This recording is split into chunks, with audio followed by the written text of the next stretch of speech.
Mesdames et messieurs, n'ayez crainte, ceci n'est qu'une émission de télévision en alexandrin. 9 décembre 84, il tient la main de sa copine pour défier l'hiver. La nuit part pour être belle, mais elle se transforme vite en triste fait divers. C'est vrai que les mots, forcément, moi j'en vis, c'est mon métier aujourd'hui, j'ai cette chance-là, ce luxe-là.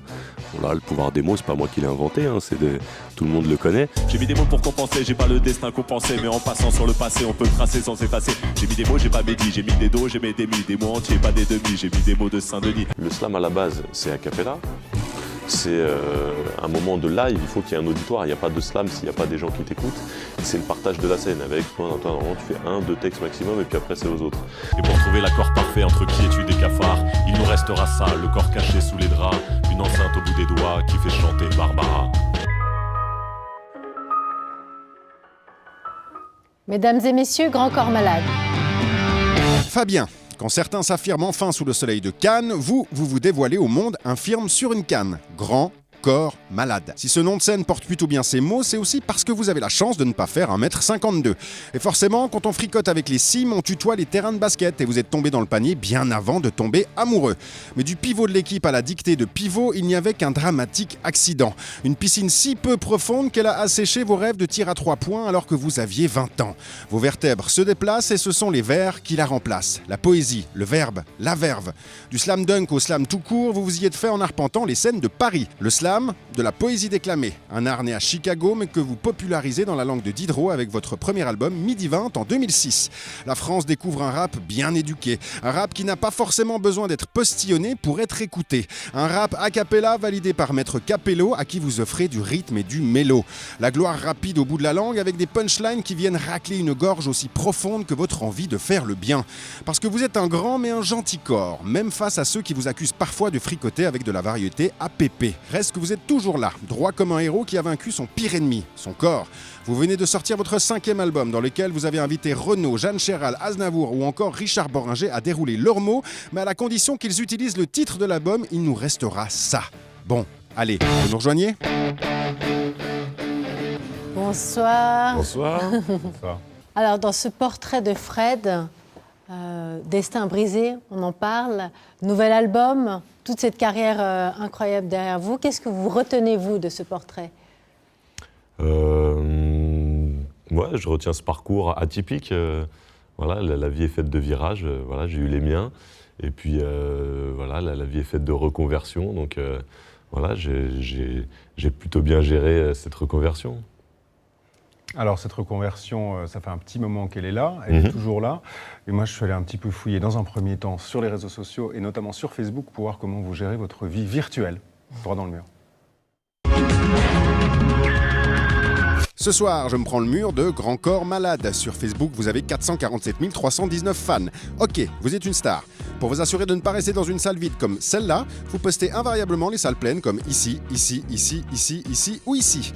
Vous avez déjà une partie du public de Michel Drucker, vous parlez tellement dans vos chansons que vos fans peuvent se contenter de trouver votre musique. Waouh, cœur merci, Fanny-Tout, superbe, j'aime pas, énorme, smiley qui sourit, smiley qui crache des cœurs par les yeux. Vous alignez vos copains les people pour qu'ils partagent leurs photos d'enfance pour le morceau Pocahontas et vous nous rappelez inconsciemment qu'aimer et partager n'est jamais très loin d'acheter.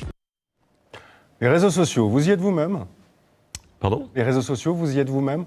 Non, c'est vous qui êtes derrière le clavier ? Ouais, Twitter, ouais, c'est moi qui... Mais je m'y suis mis, ouais, il y a peu de temps, quoi. Il y a allez, 2 ans à tout casser. Je suis pas très geek, donc voilà, je m'y suis mis. C'est vraiment... voilà, ça fait partie de mon métier. C'est-à-dire que je tweete pas des trucs perso, je tweete pas mes enfants, je tweete pas... Ouais, en effet, je tweete la tournée, les photos souvenirs dans chaque salle, etc. Mais voilà, voilà, ça fait partie de la communication de mon métier, quoi. Alors évidemment, dès que vous postez quelque chose, il y a des centaines de likes et plein de commentaires. Est-ce que vous passez des fois des nuits à regarder ce qu'on vous écrit ? Non, pas du tout. Du tout. Non, non, vraiment pas. Je suis jamais sur Facebook. Moi, je mets des tweets, c'est relayé par la maison de 10 sur Facebook, etc. Mais je regarde aucun commentaire. Voilà, je passe pas ma vie dessus. Je pense que après, tu peux te tirer les cheveux, ça peut durer des heures. Non, non, voilà, je communique sur les réseaux sociaux et ça s'arrête là. Et comment vous communiquez alors avec vos fans? Parce qu'on a vu, hein, ils sont de tous les âges, c'est fantastique. Bah, comme ça, je mets des souvenirs de tournée, je mets des petites anecdotes de tournée avec l'équipe, avec les musiciens, avec les techniciens. Voilà, j'essaye de partager un peu les coulisses de cette tournée, mais une fois de plus, ça reste les coulisses de mon environnement professionnel. C'est pas les coulisses de ma vie privée, quoi. Et puis en même temps, les fans, vous les rencontrez très souvent dans des, par exemple à la gare, vous jouez des fois dans les gares, vous faites en sorte que les gens soient encore assez proches de vous. C'est-à-dire que c'est pas uniquement les grandes salles, c'est pas uniquement l'Olympia, c'est aussi des lieux où ils peuvent vous sentir d'un peu plus près. Ouais, on essaye de varier les plaisirs, ouais. Donc bien sûr, on fait des grands festivals, des belles salles, mais aussi des petits centres culturels en banlieue, et puis de temps en temps des trucs un peu différents, un peu atypiques. Là, il y a 2 semaines, on a fait un concert dans le métro avec des beaux invités sur scène, et pour être un peu plus proche du public, aller vraiment à la rencontre. Et si vous êtes là, c'est que vous sortez un nouvel album, et c'est le cœur de notre blabla.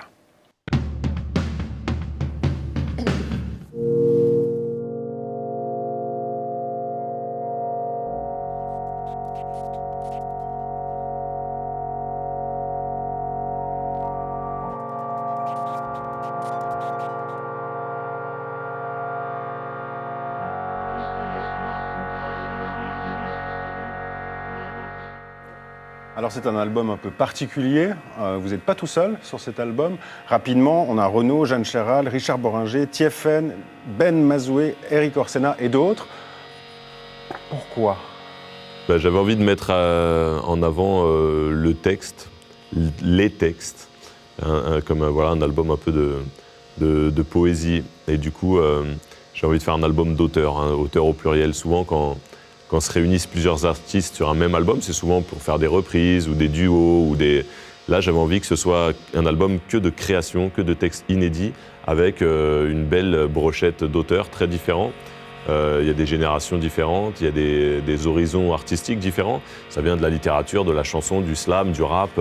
J'avais envie qu'il y ait une belle variété d'invités, mais qu'on se point commun d'écrire. Et vous aviez des liens particuliers avec chacun d'eux avant l'album ? Presque pas tous. Par exemple, Fred Pellerin, le Québécois, qui est une légende du Québec. Je ne le connaissais pas personnellement, on s'était croisés, on s'était parlé, mais c'est pas un ami, j'avais pas son portable dans son numéro de portable. Mais des coups de cœur quand même. Mais voilà, bien sûr. Ouais. Le point commun de ces gens-là, c'est que je connais bien leur travail et je suis admiratif de leur écriture. C'est pour ça que je les ai appelés. Tiefen aussi, je le connaissais un peu moins. On s'était croisés, on s'était parlé rapidement, mais c'est pas un ami. Après les autres, je les connais un peu plus. Peu de femmes, hein. Il n'y en a que 2. Il y a Luciole, une slameuse que je connais depuis longtemps, et Jeanne Chéral aussi, qui est une très très belle auteure. Donc et pas des c'est fans. D'une phrase, il nous restera ça. Alors, elle n'est pas forcément super positive. Par contre, dans le disque, vous-même, vous êtes presque le plus positif dans vos textes. Après, moi, j'ai eu la chance de le traiter plusieurs fois. C'est-à-dire que chaque auteur a fait un texte. Moi, j'en ai fait 5.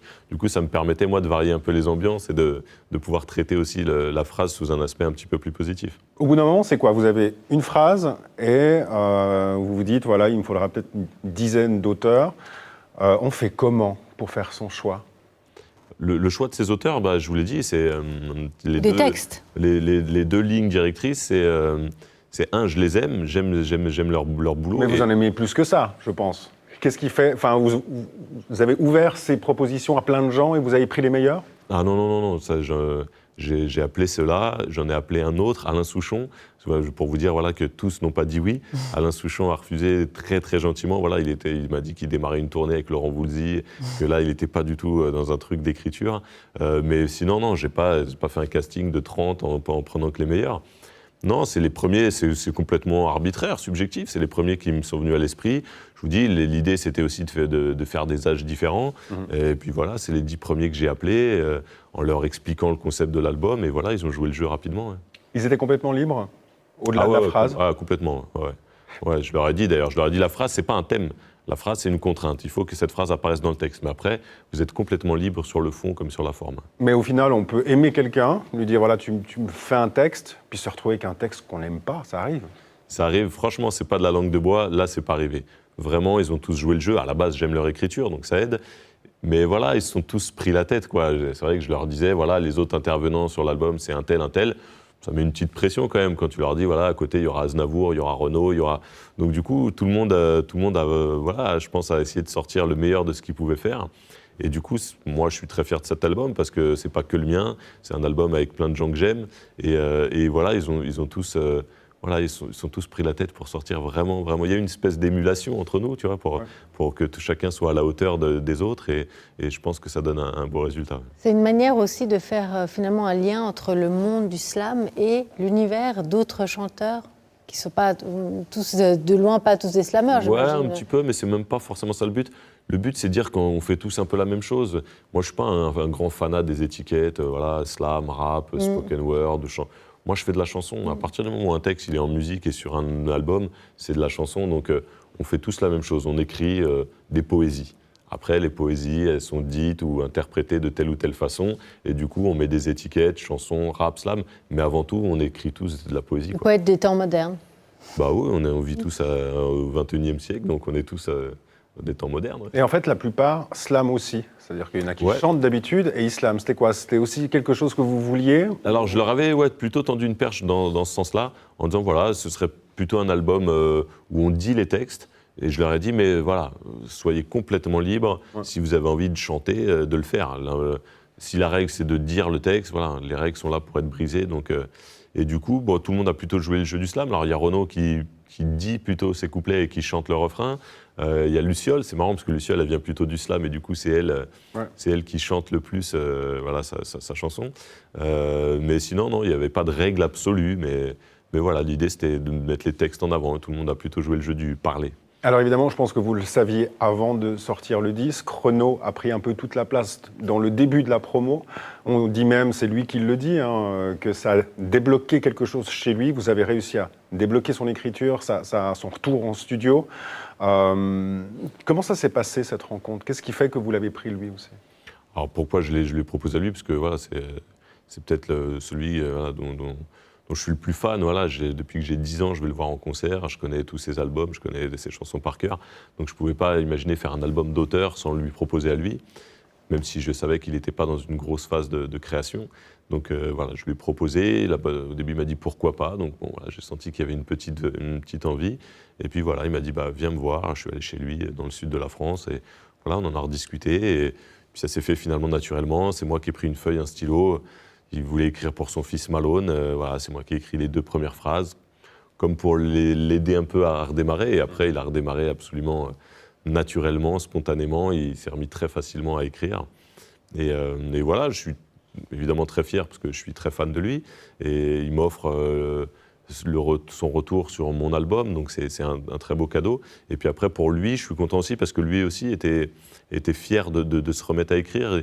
Il avait, comme s'il avait perdu un peu confiance en lui et du coup il a réécrit cette chanson, ça l'a remis en confiance et on sait que voilà, on a entendu qu'il était dans le partage, c'est de rendre quelque part aussi aux autres cette énergie positive. Voilà, Renaud, c'est un cas très particulier. Voilà, ça peut être aussi un délire très égoïste de me dire tiens, je vais amener Renaud sur mon album. Mais c'est pas le cas chez vous. Non, mais là, bien sûr que c'est un album de partage. J'aurais pu me dire tiens, je vais amener tous ces grands noms et on va faire des duos et essayer de placer ma voix à chaque fois à côté des leurs. Le but, c'était pas ça. C'était pas trop de tirer la couverture à moi. C'était vraiment de partager la place sur cet album et du coup d'amener des grands noms sur l'album, mais les laisser en solo dans leur univers. Je pense que c'était plus intéressant plutôt qu'essayer de faire des duos à tout prix, de les laisser vraiment tout seuls sur leurs morceaux. Du coup, ils allaient avoir une écriture plus personnelle et ils allaient s'approprier cette phrase. Il nous restera ça vraiment à leur sauce, quoi. Je propose qu'on écoute quelques secondes de la chanson de Ben Mazué. Super chanson.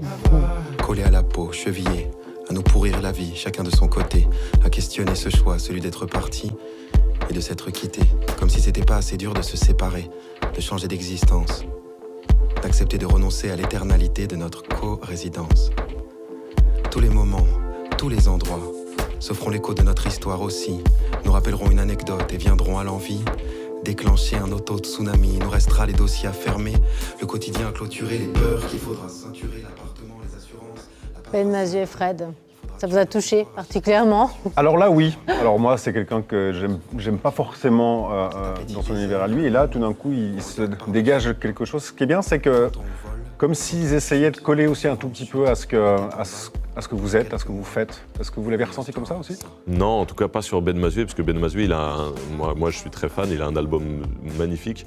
Et sur son dernier album, déjà, il y a 5 morceaux où il slame, où il dit ses textes. C'est un concept album où il y a des âges, donc il y a 25 ans, 33 ans, 54, 73, je sais plus. Et il dit ses textes. Il a une manière, une diction très à lui, très différente de la mienne. Voilà, une espèce d'urgence.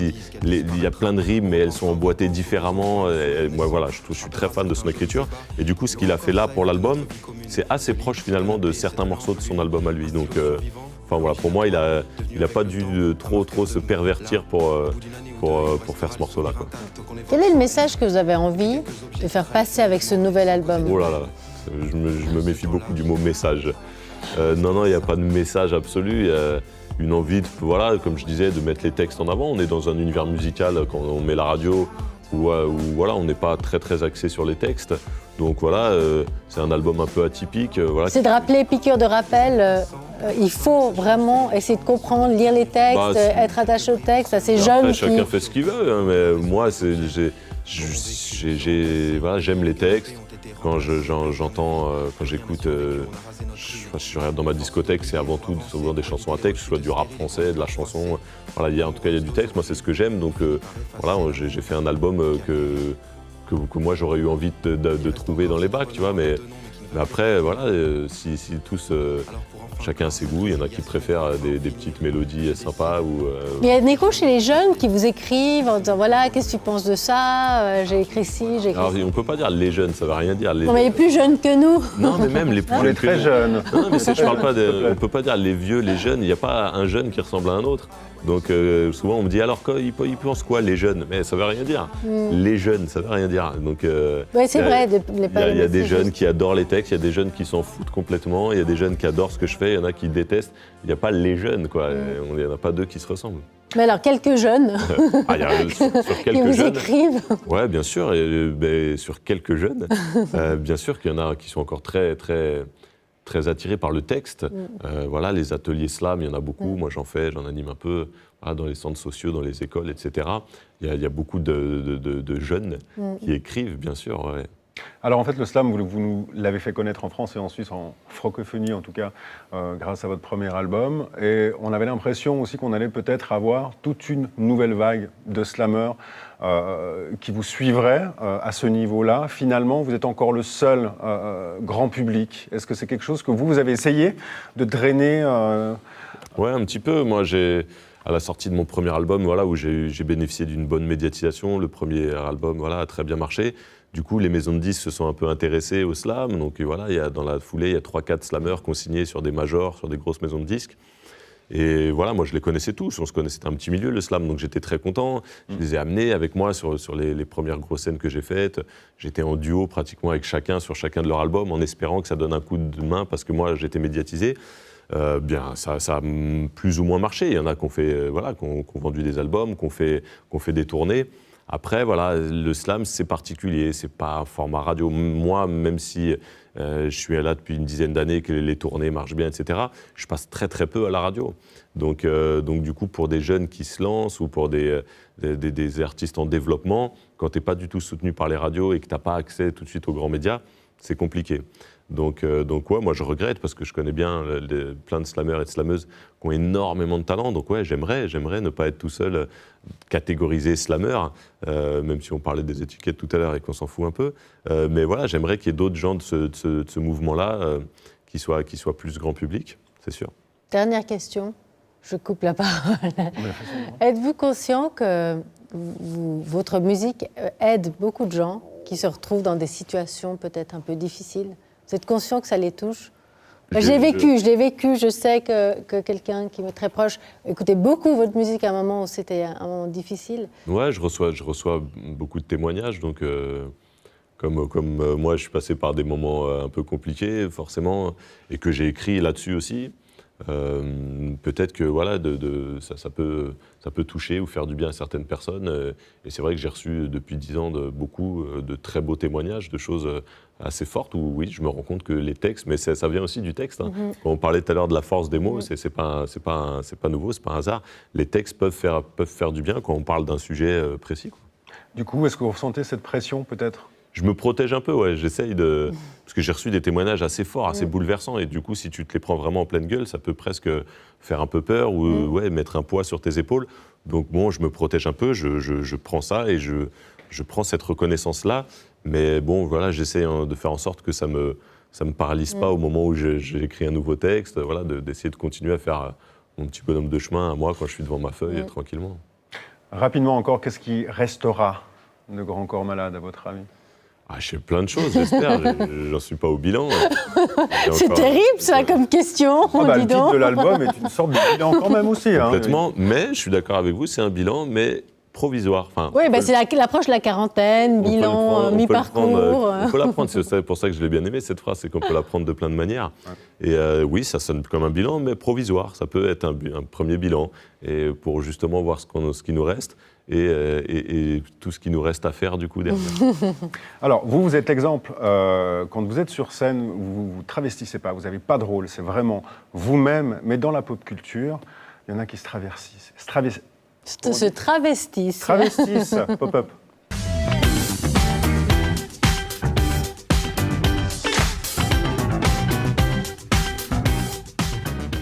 Le travesti. Homme, femme, masculin, féminin.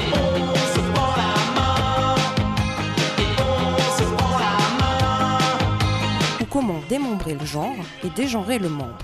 Vouloir être un autre soi et un autre que soi. I'm just a sweet transvestite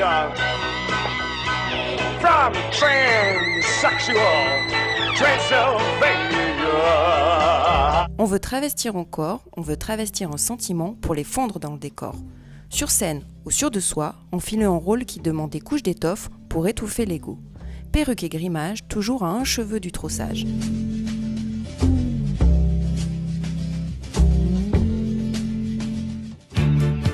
Se prendre pour quelqu'un qu'on devrait être, se pendre aux lèvres des préjugés pour une farce qui attrape les personnalités, reconnaître enfin qu'on ne se reconnaît plus. De la Conchita au poil à la Lady totalement gaga, le travesti n'est jamais celui qu'on croit, mais celui qu'on espère. Papa, regarde-moi ça, il sait même pas s'égoutter.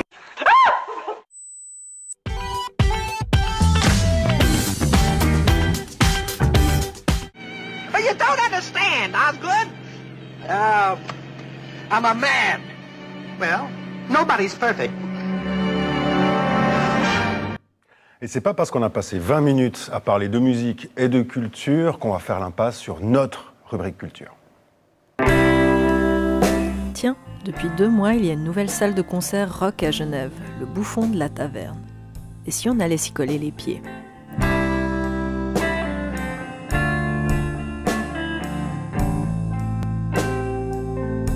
Let's go.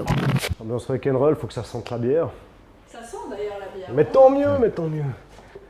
Voilà. Et c'est rouge là, voilà. Comme ça, c'est plus cosy. La couleur.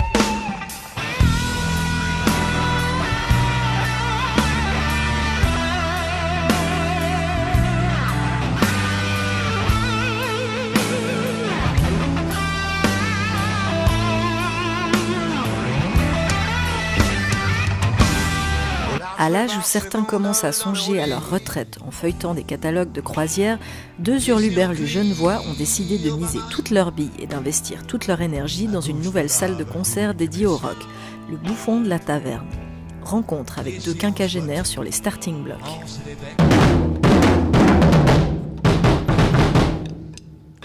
L'idée c'était ça, c'était de mettre la musique au centre de cet établissement. Les concerts, la déco, tout tourne autour de ça, quoi. Je me suis toujours posé la question, mais où c'est qu'on pouvait aller si on voulait rencontrer des gens de notre génération, voilà. Où c'est qu'on allait? Donc à Genève, c'est vite vu, il y avait, je ne vais même pas les citer, mais il y avait 2 endroits, quoi, à peu près. Donc à force de se plaindre qu'il n'y a jamais rien, voilà, on a fini par le faire. C'est une grosse structure, un gros bateau. Mais qui marche, qui flotte pas. Qui flotte, je veux dire. Qui coule pas. Mais ça sera comme le Costa, hein. Quand ça ira pas, on va se tirer. Ouais, je suis passé d'un emploi à 100% et extrêmement confortable à plus rien, mais je suis plus heureux maintenant. Donc tout va bien. J'ai plus de fric. Ah, tu vois, c'est total fait maison. Ouais, là, c'est bricolage. Mais effectivement, moi, je me suis rajouté une bonne couche, comme j'aime dire. J'ai pas changé ma vie, j'ai juste rajouté une bonne couche entre la famille et le travail et maintenant la taverne. C'est comme je disais, le temps passe trop vite. Il faut qu'on fasse quelque chose avant de mourir, quoi. Et c'est ça qu'on veut faire.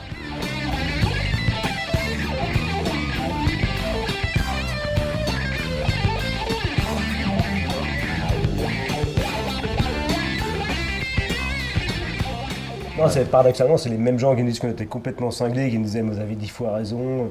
C'est un gros truc, faut avoir les... Ouais, c'est miser sur l'épanouissement personnel maintenant. L'argent, ça n'a plus aucune importance en fait. On a imposé les choses, les gens qu'on aime. Voilà, de la musique de vieux. De la musique de vieux, ouais.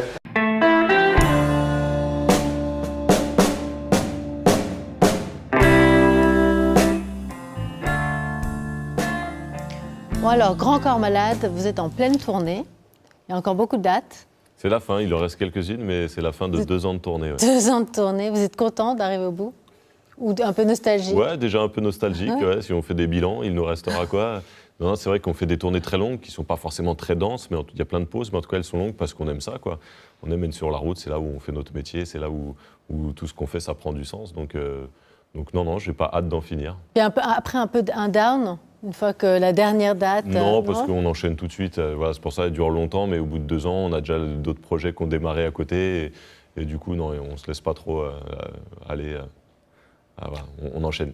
La voix, votre voix, qui fait évidemment beaucoup dans votre musique, vous l'avez depuis toujours, cette voix?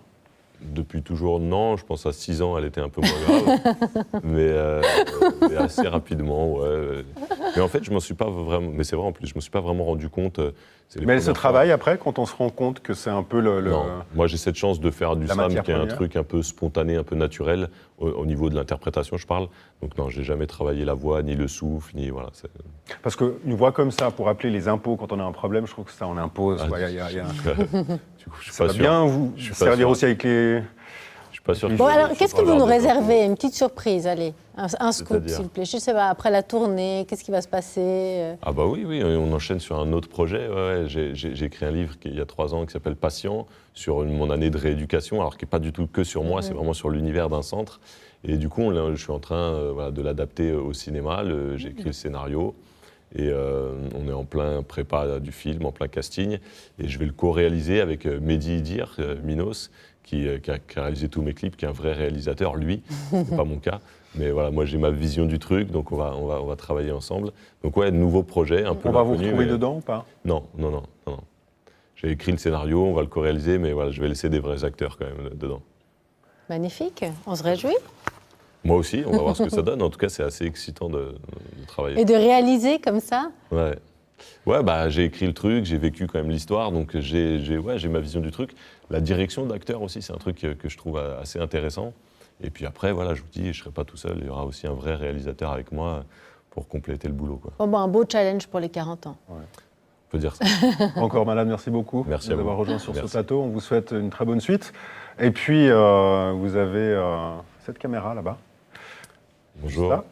30 secondes. Lumière rouge. Vous avez 30 secondes pour terminer vous-même l'émission. On va slammer, je sais faire que ça. On va vous laisser seul. On vous laisse en plus, vous avez le moment de recueillement. Au revoir. Au revoir, merci. Au revoir.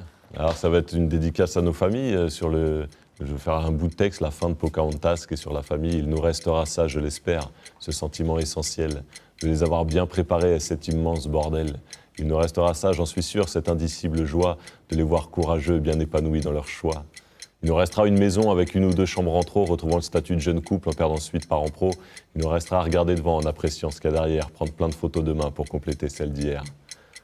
Au milieu des nouveaux cris, on se dira qu'on a réussi à fabriquer ce manteau qui nous protège la vie. Ce confort impalpable, ce tremplin, cette béquille, ce miracle anodin, on a fait une famille.